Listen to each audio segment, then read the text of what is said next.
Fissure అంటే ఏంటి? చాలామంది ఫిషర్‌కి, పైల్స్‌కి కన్‌ఫ్యూజన్ అవుతుంటారు.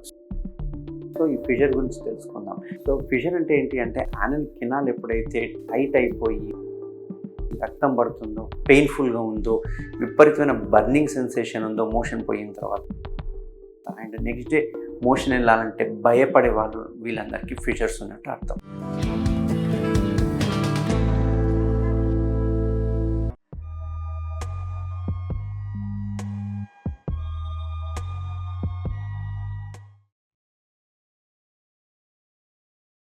హలో అండి, నా పేరు డాక్టర్ కారెడ్డి శ్రీధర్రెడ్డి. నేను లేజర్ సర్జన్ని. నేను టీఆర్హెచ్ హాస్పిటల్ హైదరాబాద్లో అవైలబుల్ ఉంటాను.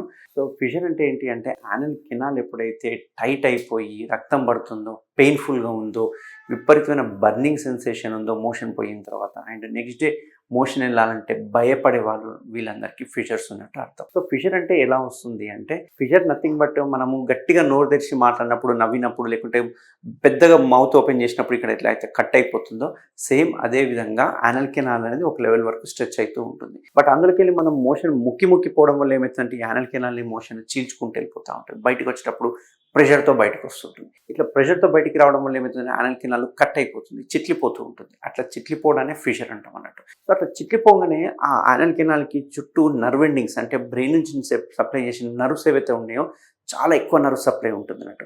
సో, ఇక్కడ చిన్న గుల్ల అయినా, చిన్న పింపుల్ లాంటిదైనా, చిన్న యాబ్సెస్ అయినా, ముక్కు మీద ఎలా అయితే పెయిన్ ఉంటుందో ఇక్కడ కూడా సేమ్ అదే విధంగా పెయిన్ఫుల్గా ఉంటుంది. సో, ఇట్లా పెయిన్ ఉండడం వల్ల ఏమవుతుందంటే మనం మోషన్ పోయినప్పుడల్లా అక్కడ విపరీతమైన మంట, నొప్పి స్టార్ట్ అవుతుంది. అండ్ ఆ మోషన్ పాస్ అయ్యేటప్పుడు కట్ అయిన ప్లేస్ మళ్ళీ ఇంకా కట్ అయిపోవడం వల్ల అక్కడ ఒక్కోసారి బ్లీడింగ్ పడే అవకాశాలు ఉంటుంది. ఎంత మంట, నొప్పి అంటే ఈవెన్ పేషెంట్ మోషన్ వెళ్ళిన తర్వాత కూడా 6 to 7 అవర్స్ అదే పెయిన్తో బాధపడుతుంటారు.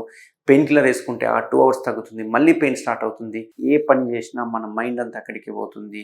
ఏ పని చేసినా కానీ అక్కడ ఆ పెయిన్ వలన ఏ పని చేయలేకపోతారు. అంతేకాకుండా మనం స్పింక్టర్ని మూసి ఓపెన్ చేసినట్టుగా చేస్తే ఇంకా విపరీతమైన పెయిన్ ఉంటుంది. ఆ మూమెంట్ కూడా చేయలేరు అన్నట్టు. సో, దీన్నే మనం ఫిషర్ అంటుంటాం. సో, ఫిషర్ యొక్క లక్షణాలు ఏంటి అంటే పెయిన్ రావడము, మోషన్ పోయిన తర్వాత బర్నింగ్ సెన్సేషన్ అనిపించడము అండ్ పెయిన్ఫుల్ బ్లీడింగ్ రావడం. ఈ బ్లీడింగ్ కూడా ఎలా వస్తుందంటే కొందరికి స్టార్టింగ్లో పడుతుంది, కొందరికి మోషన్తో పాటు తీగలుగా పడుతుంటుంది, కొందరికైతే మోషన్ అంతా అయిపోయిన తర్వాత కమ్మోడంతా చిట్లినట్టుగా, కమ్మోడంతా రక్తం పడినట్టుగా అనిపిస్తుంటుంది, చుక్కగా ఆడుతూ ఉంటుంది. సో, ఇట్లా బ్లీడింగ్ ఉంటుంది. అంతేకాకుండా యానల్ కెనాల్ కంప్లీట్ క్లోజ్ అయిపోవడం వల్ల మోషన్ కూడా బయటికి రాదు. నెక్స్ట్ డే మోషన్ వెళ్ళాలంటే యానల్ కెనాల్ ఓపెన్ చేయాలా వద్దా అనే భయంతో వాళ్ళు అదే ఓపెన్ చేసినట్టుగా యాక్ట్ చేయడము, మళ్ళీ క్లోజ్ చేయడం. అంటే ఆటోమేటిక్గా ఆ పెయిన్ తోటి మూసేస్తారు అన్నట్టు మోషన్ పోయే ద్వారం. దీనివల్ల మోషన్ రావాలా వద్దా అన్నట్టుగా అక్కడే స్ట్రక్ అయిపోవడం ఇట్లాంటివన్నీ చూస్తూ ఉంటాం. దీన్నే మనం అక్యూట్ ఫిషర్ ఇన్ యానో అంటుంటాం. సో, ఈ అక్యూట్ ఫిషర్ ఇన్ యానో వచ్చిన తర్వాత ఏమవుతుందంటే అక్కడ కట్ అయిపోయిన స్కిన్ ఏదైతే ఉందో దానికి మనం టైం ఇవ్వాలి హీల్ అవ్వడానికి. బట్ మనం హీల్ అవ్వడానికి 1 day టైం ఇచ్చాగానే మళ్ళీ నెక్స్ట్ డే మోషన్ పోతాం. మోషన్ పోయే వరకు ఆ కట్ అయిన ప్లేస్ ఇట్లా అతుక్కునే టైంలో మళ్ళీ మోషన్ పోయే వరకు మళ్ళీ అతుకుపోతుంది, మళ్ళీ కట్ అయిపోతుంది. సో, ఇట్లా కట్ అయిన చోట ఒక కండ పెరిగి ఆ అతుకుని క్లోజ్ చేయడానికి ప్రయత్నం చేస్తూ చిన్న చర్మం సాగి ఒక కిందికి సాగుతుంటుంది. దాన్నే మనం పీలికలు అంటుంటారు కదా, ఆ పులిపిల్ లాంటి పీలికలు ఉంటాయి. దాన్ని స్కిన్ ట్యాగ్స్ అంటాం, సెంటినెల్ పైల్ అంటాం. ఇది ఉన్నాయి అంటే అర్థం ఏంటంటే మీరు ఫిషర్తో బాధపడుతున్నారని అర్థం. ఎన్ని స్కిన్ ట్యాగ్స్ ఉంటే అన్ని ఫిషర్లు ఉన్నాయని అర్థం. సో, మీరు ఎవరైనా గమనించుకుంటే వాష్ చేసుకుంటే పీలికలు తగులుతున్నాయి అంటే అది పక్కా ఫిషర్ ఉందని అర్థం. సో, ఎన్ని పీలికలు ఉంటే అన్ని ఫిషర్లు ఉన్నాయని అర్థం. చాలామంది పీలికలను చూసి పైల్స్ ఉన్నాయి అనుకుంటారు, బట్ ఇవి పైల్స్ కావు. పైల్స్ ముద్దల్లాగా ఉంటాయి. ఫిషర్ వల్ల వచ్చే పీలికలు అయితేనేమో సాగినట్టుగా ఉంటుంది, చర్మం సాగినట్టుగా ఉంటుంది. సో, ఇది ఫిషర్. సో, ఫిషర్కి టెంపరరీ అంటే సిజర్ చేయడం కానీ, లాక్సేటివ్స్ తీసుకోవడం, ఆయింట్మెంట్ రాసుకోవడం, పెయిన్ కిల్లర్స్ వేసుకోవడం, ఇవన్నీ టెంపరరీ. 1 or 2 days బాగుంటుంది. 3rd day మళ్ళీ ఒకసారి మోషన్ పోగానే మళ్ళీ స్టార్ట్ అవుతుంది. సో, దీనికి పర్మనెంట్ సొల్యూషన్ ఏంటి అంటే ఏదైతే యానల్ కెనాల్ టైట్ అయిపోయి మూసుకుపోయిందో దాన్ని తెరవాలి. మామూలుగా యానల్ కెనాల్లో 3 fingers ఈజీగా పట్టాలి.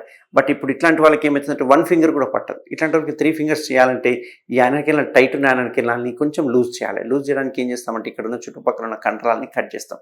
కట్ చేసి వెడల్పు చేస్తాం అన్నట్టు. ఇట్లా వెడల్పు చేయడం వల్ల మోషన్ అనేది ఫ్రీగా పాస్ అయిపోతుంది. బట్ ఇక్కడ ప్రాబ్లం ఏంది అంటే ఇక్కడ కటింగ్ చేస్తే ఆ ఏరియా నుంచి బ్లీడ్ అయ్యే అవకాశాలు ఉంటాయి, పెయిన్ ఉండే అవకాశాలు ఉంటాయి. బట్ మన టీఆర్హెచ్లో మనం చేసే surgery just 5 to 10 minutes surgery, complete laser operation. ఈ లేజర్ ద్వారా ఎటువంటి కోత ఉండదు, ఎటువంటి కుట్లు ఉండవు, ఎటువంటి బ్లీడింగ్ ఉండదు. అండ్ ఇది complete day care procedure. Patient ఇమీడియట్గా డిశ్చార్జ్ చేయడం జరుగుతుంది వితిన్ 6 hours to 8 hours. అంతేకాకుండా పేషెంట్ డైరెక్ట్గా ఆఫీస్కి వెళ్ళిపోవచ్చు, వెహికల్ నడుపుకోవచ్చు, మెట్లు ఎక్కొచ్చు, పథ్యం అటువంటిది ఏం లేదు. అండ్ మీరు ఎంత ఫ్రీ గమనిస్తారంటే కనుక సర్జరీ అయిపోయిన తర్వాత అప్పటి వరకు టైట్ పోయిన మోషన్ కెనాల్ కాస్త వదిలేనట్టుగా అనిపిస్తుంది, మోషన్ ఫ్రీగా వెళ్ళిపోతుంది. ఆ కట్ ఏదైతే ఉందో అది ఆటోమేటిక్గా హీల్ అయిపోతూ ఉంటుంది. బట్ లేజర్ చేసిన తర్వాత తర్వాత కూడా మనం తీసుకోవాల్సిన జాగ్రత్తలు తీసుకోవాలి. అంటే ఫుడ్ హ్యాబిట్స్ చేంజ్ చేసుకోవడం కావచ్చు, లైఫ్ స్టైల్ మాడిఫికేషన్స్ ఇవి చాలా ఇంపార్టెంట్. అందుకే యూజువల్గా నా పేషెంట్స్కి చెప్తుంటాను, మీరు ఏం తిన్నా తినకపోయినా పర్వాలేదు కానీ ఒక క్యారెట్, ఒక కీరా మార్నింగ్, నైట్ తినమని చెప్తూ ఉంటాను. సో హై ఫైబర్ డైట్ అందిందంటే మోషన్ ఫ్రీగా ఫామ్ అవుతుంది. ఫ్రీగా ఫామ్ అయితే ఆ ప్యాసేజ్ ఫ్రీగా వెళ్ళిపోతే ఎటువంటి ముక్కాల్సిన అవసరం ఉండదు. దీనివల్ల ఫ్యూచర్లో కూడా మళ్ళీ ఫిషర్స్ ఫామ్ అయ్యే అవకాశాలు ఉండవు. సో ఎవరికైనా నేను చెప్పిన లక్షణాలు ఉంటే కనుక అది ఫ్యూచర్గా భావించాలి. అండ్ ఒకవేళ మీకు laser operation complete painless surgery కావాలంటే తప్పకుండా నేను టీఆర్హెచ్లో అవైలబుల్ ఉంటాను. నన్ను మీట్ అయితే కనుక మనం ఎగ్జామినేషన్ చేసి సర్జరీ చేయడం వల్ల మనం ఫ్యూచర్ని హీల్ చేయొచ్చు. Thank you very much.